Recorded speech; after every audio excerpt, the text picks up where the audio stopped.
Hey guys, kumusta kayo lahat? Ngayon, check natin yung mga old plates ko na nakita ko during may kalkal dito sa bahay. So, long time no see. This is Architect Cedric and let's go! Nakita ko yung mga old plates ko. Ayan. Especially this one.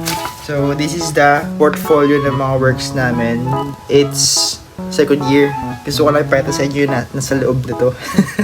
So, El Autentico Estudiante de Arquitecto. Hindi ko alam kung ano meaning pero invento ko lang yan guys. So dito yung mga laman ng mga plates natin.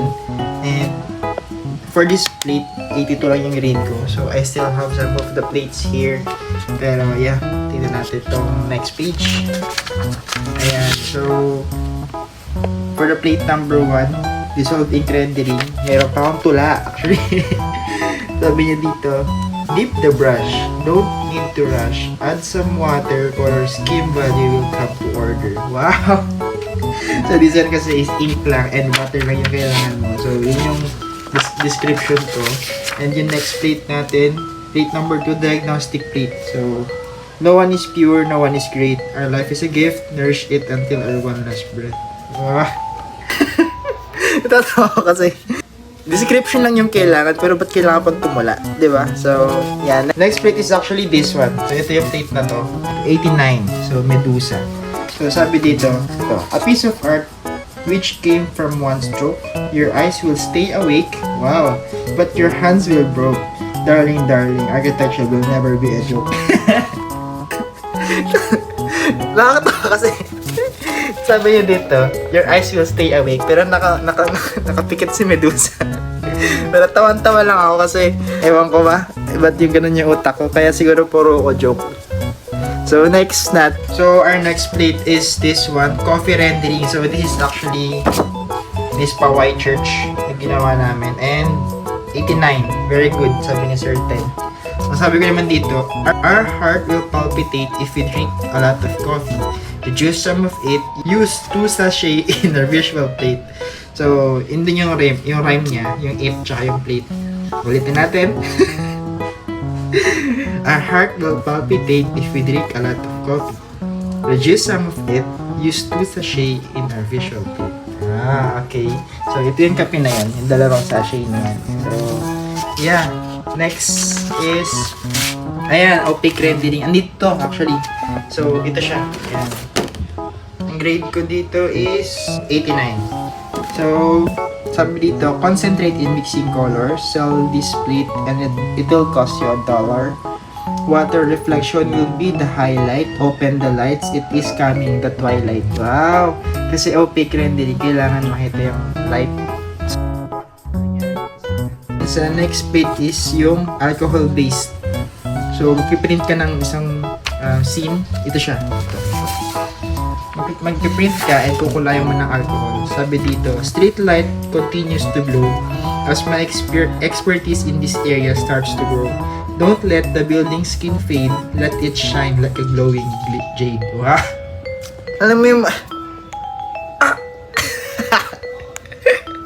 Next plate natin is itong nameplate actually. So, gawa siya sa board.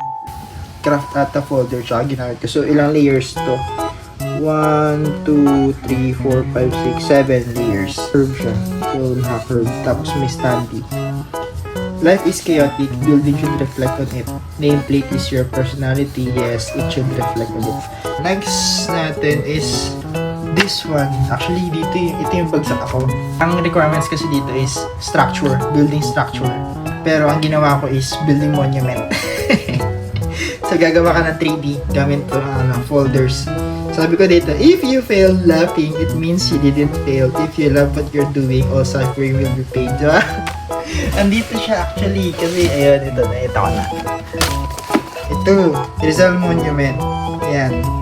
And sabi dito, and not following instructions, sabi ni Sir Ted. Architectural structures, not monument. 73. So, tip ko lang sa mga estudyante, always follow instructions. So, always follow instructions kung ano yung nilagay. Even na gusto mong gumawa na artistic way, meron pa rin tamang paraan para masunod yun at may pasok yung way mo. So, next plate. Next is this one. Ay, pati. So, this one is a folder. 100% folder made. Para na lang dun sa base. And, ito yung gawa namin ni Jerome. Yan. So, final plate namin to, scale model presentation. Sabi dito, the journey will never stop here. To my future plans, these experiences will appear. Give your best and God will do the rest. So actually, this is the last plate na ginawa namin ng hands-on kasi the rest of the plate na ginawa is puro na drawings. So lahat ng mga visual techniques namin, plates, ito na yung final. Kumbaga, this is the final presentation na lahat ng natutunan mo. And I think na-retain to. Ang grade namin is 98 ata. So, ito kasi tinetest to. Kapag yung building mo, hawak-hawak ni Sir Ted, tapos ihagis niya. Pag tumayo, so ibig sabihin, may tibay yung structure mo. And yeah, 100% to. Yung puno, yung grass, yung mismong structure, kaya na lang dun sa acetate ba? And yung sa board is hindi gawa sa folder. So yeah. So ito lahat ng mga plates ko. And nakita ko rin dito yung UAPSA. Yan, nag-remember ko na yung UAPSA. So yeah. And so ayun.